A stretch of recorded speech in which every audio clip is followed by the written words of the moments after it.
तो बच्चों अब जो हमारा जो टॉपिक है, मैंने 8th नंबर का टॉपिक उठाया हुआ है। लास्ट टॉपिक है अभिलेख साक्ष्य की सीमा। इससे पहले जो टॉपिक्स हैं मैंने फिलहाल छोड़ दिए, मैं आपको जल्दी से वो वीडियो भी अपलोड कर दूंगा। और वो वीडियो से वो जो छोटे छोटे टॉपिक्स मैंने छोड़े थे उनसे आपके लिए 1 मार्क्स और 3 मार्क्स के क्वेश्चन बनेंगे। जैसे कि अभिलेखों का अर्थ कैसे निकालते हैं, ब्राह्मी, खरोष्टी, ग्रीक और माइक, वो वीडियो मैं जल्दी से जल्दी आपको डालूंगा। पहले मैं 8 मार्क्स का लास्ट क्वेश्चन आपके लिए बनाता हूँ। इस साल इससे 3 मार्क्स का क्वेश्चन बोर्ड एग्जामिनेशन में आया था, आप इसको जरूर देखें। देखिए टॉपिक क्या है बच्चों, अभिलेख साक्ष्य की सीमा, the limitations of inscriptional evidence. The limitations of inscriptional evidence यानी अभिलेख साक्ष्य की सीमा। तो अभिलेख किसे कहते हैं? अभिलेख वो लेख होते हैं जो कि पत्थर की सतह पर या धातु की सतह पर लिखे गए होते हैं प्राचीन समय में, राजाओं के द्वारा या महत्वपूर्ण व्यक्तियों के द्वारा। ठीक है, inscription are written on the hard surface like the stones on the metal surface and this give the information about the ancient time. ये प्राचीन समय के बारे में जानकारी देते हैं। Mostly the rulers and the important persons described their achievements in the inscriptions. राजा लोग आमतौर पर अपने जो महत्वपूर्ण उपलब्धियां होती हैं जिनको अभिलेखों पर लिखवा देते हैं। ठीक है, तो अभिलेख जो है हमारे लिए इतिहास निर्माण का महत्वपूर्ण स्रोत है। उदाहरण के तौर पर सिक्कों पे हमें जानकारी मिलती है तो वो भी अभिलेख है। अशोक के जो शिलालेख हैं, रॉक एडिक्ट्स हैं, कालसी में हो गया, जो आपका अफगानिस्तान, पाकिस्तान, उत्तर प्रदेश में हो गए, तो उनमें क्या लिखा, उनमें भी वो भी अभिलेख है ना, अभिलेख ही है वो। तो बहुत सारे अभिलेख होते हैं। लेकिन अब हम प्रॉब्लम क्या है, अभिलेख साक्ष्य की भी सीमा होती है, द लिमिटेशंस। अब जितने भी अभिलेख हमें पूरे पूरे दुनिया में कहीं भी मिले, उनकी हमारी लिमिट है, हम तो उनको पढ़ना पड़ता है, फिर हिस्ट्री को जोड़ना पड़ता है कि क्या इसका मीनिंग है, क्या अर्थ है। ठीक है, तो उसकी हेडिंग्स यहाँ पर बनाई गई हैं बच्चों। ठीक है, तो अभिलेखों से प्राप्त जानकारी की भी एक सीमा होती है। अब क्या क्या सीमाएं हैं? पहली हेडिंग है तकनीकी सीमा यानी कि टेक्निकल लिमिटेशन, जिसमें लिखा फेंटली इनग्रेव्ड थी। ये फैक्ट तो आपको लिखना ही पड़ेगा। तो कुछ तकनीकी समस्याएं होती है अभिलेखों के मामले में। जब हम कभी अभिलेखों को प्राप्त करते हैं, व्हेन वी गॉट इंस्क्रिप्शंस, जब हमें अभिलेख मिलते हैं तो क्या होता है, कई बार टेक्निकली जो है फेंटली इनग्रेव्ड होते हैं। कुछ अभिलेख तो ऐसे होते हैं जो बहुत हल्के लिखे होते हैं और उनको पढ़ने में हमें बहुत ज़्यादा समस्या होती है, जिसके कारण हम उनका पूरा अर्थ या मीनिंग नहीं निकाल सकते हैं। उदाहरण के तौर पर अब हम बात करें, मान लीजिए आज से लगभग 1900 साल पहले का कोई हमें इंस्क्रिप्शन मिल जाए कॉपर प्लेट पर, तो कितना हल्का लिखा होगा वो, उस समय भी हो सकता है उन्होंने हल्का लिखा हो, तो हम पढ़ेंगे कैसे?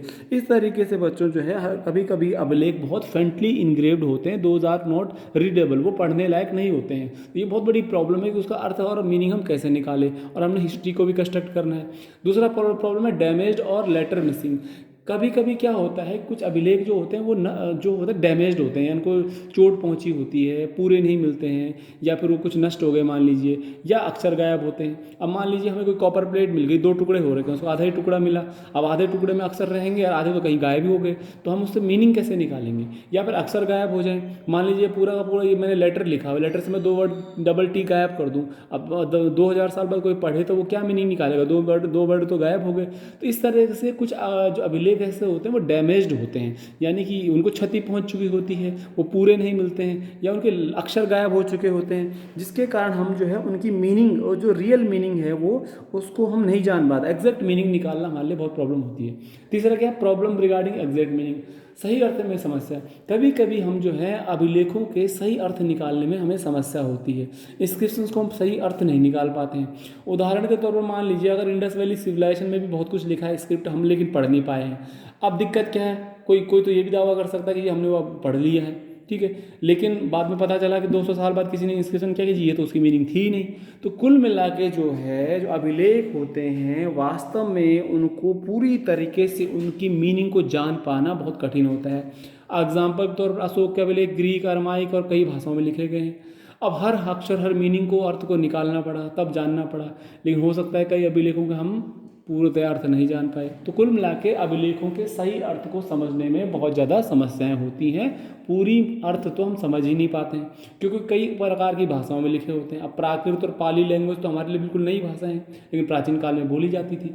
तो इनके अक्षरों के बारे में जानना, सही अर्थ निकालना एक बहुत बड़ी समस्या है। दूसरा बच्चों हम बात करते हैं नॉट ऑल डेसिफर्ड, यानी सभी के अर्थ नहीं निकाले गए। प्राचीन काल से एंशियंट टाइम के जितने भी इंस्क्रिप्शंस हमें मिलते हैं उनके सभी के अर्थ नहीं निकाले गए आज तक। मतलब अब आपको प्राकृत में, पाली में हमको अभिलेख मिल गए, तो उनके जो अर्थ जो है सभी के अभी तक नहीं निकाले गए हैं। अब क्यों नहीं निकाले गए सभी के अर्थ? इसलिए नहीं निकाले गए कि उनको पढ़ने में हमें बड़ी समस्या हो गई। उदाहरण के तौर पर इंडस वैली सिविलाइजेशन से भी हमें अभिलेख मिलते हैं, पता ही है आपको, लेकिन उसकी स्क्रिप्ट को आज तक कोई पढ़ ही नहीं पाया। तो अर्थ कैसे निकालें? तो एक तरह से जो अभिलेख साक्ष्य की सीमा हो गई कि हम पढ़ ही नहीं पा रहे। तो इंडस वैली की जो भाषा या लिपि है उसको हम पढ़ ही नहीं पाए, दुनिया में कोई विद्वान आज तक नहीं पढ़ पाया, भले क्लेम बहुत सारे लोग करते हैं। अगर हम काश उसको पढ़ लेते तो इंडस वैली के बारे में काफ़ी अच्छी इन्फॉर्मेशन हमें मिल जाती। लेकिन नॉट ऑल डेसिफर्ड, सभी अभिलेखों के दुनिया में अर्थ नहीं निकाले जा सके हैं। कई कई भाषाओं में लिखे गए, प्राचीन काल की भाषाओं में, जो भाषाएं गायब भी हो गई हैं। इसलिए ये भी एक अभिलेख साक्ष्य की सीमा है। अगला पॉइंट आता है मैनी इंस्क्रिप्शंस नॉट सर्वाइव, कई अभिलेख तो नष्ट हो जाते हैं। अब बच्चों क्या होता है, कई बार अभिलेख क्या होते हैं, आमतौर पर वो नष्ट भी हो जाते हैं। अब नष्ट होने का मतलब क्या है, हमें जो अभिलेख मिलते हैं वो तो मात्र हो सकता है कुछ परसेंटेज में ही मिल रहा है। हो सकता है कई इंस्क्रिप्शंस तो गायब हो गए हों, नष्ट हो गए हों हिस्ट्री के दौरान, सैकड़ों सालों में, हजारों सालों में। तो अब हम उनको कनेक्ट करके देख पाते, दोनों इंस्क्रिप्शन को देख के तो हिस्ट्री कंस्ट्रक्ट करते।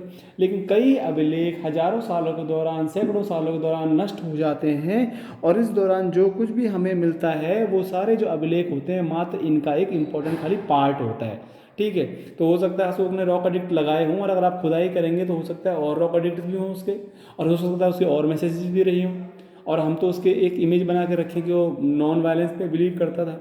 लेकिन कुल मिला के क्या है, अभिलेख जो हैं वो नष्ट हो जाते हैं, और हो सकता है जो अभिलेख हमें मिले हों वो एक पोर्शन हो उन अभिलेखों का, उन इंस्क्रिप्शंस का ओनली। ठीक है, तो many inscriptions are not survive, कई अभिलेख नष्ट हो जाते हैं, सर्वाइव नहीं कर पाते हैं। अभिलेख साक्ष्य की ये भी सीमा है, और जो अभिलेख हमें मिले वो एक सिर्फ उसका एक पार्ट है, उसका एक पोर्शन है। ठीक, लास्ट पॉइंट आता है आपका not every important information mentioned which we consider important, यानी जिन्हें हम महत्वपूर्ण मानते हैं जरूरी नहीं उसका उल्लेख हो।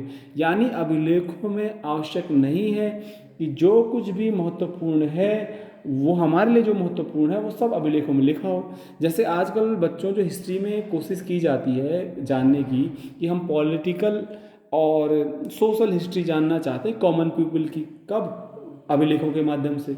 लेकिन हमें जो अभिलेख मिलते हैं उनमें आमतौर पर होता है क्या, राजाओं के बारे में लिखा रहता है, उनके जो उनके अचीवमेंट्स हैं उनके बारे में लिखा रहता है।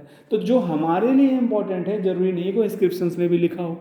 इसलिए not every information mentioned in every inscription, हर जानकारी जो हमारे लिए महत्वपूर्ण है वो अभिलेखों पर नहीं लिखी होती है, और इस तरीके से हर अभिलेख हमारे लिए महत्वपूर्ण नहीं है। मतलब every inscription is not important for us, हर अभिलेख हमारे लिए इम्पोर्टेंट नहीं है।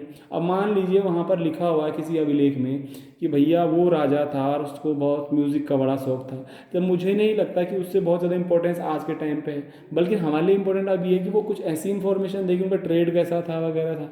तो कुल मिला के हर इंस्क्रिप्शन इंपॉर्टेंट नहीं होता है, बहुत महत्वपूर्ण नहीं होता है, क्योंकि जो हमारे लिए इंपॉर्टेंट है ज़रूरी नहीं है कि वो इंस्क्रिप्शन में या अभिलेख में लिखा हो। और लास्ट पॉइंट आता है पर्सपेक्टिव ऑफ अ पर्सन, यानी व्यक्ति का ही दृष्टिकोण। जो एक अभिलेख होता है, जो एक अभिलेख होता है वो सिर्फ एक व्यक्ति का ही दृष्टिकोण दिखाता है। एंशिएंट टाइम में जो रूलर्स थे, जो राजा थे, शासक थे, वो लोग अभिलेखों को लिखवाते थे। दे डिस्क्राइब्स द इंस्क्रिप्शंस।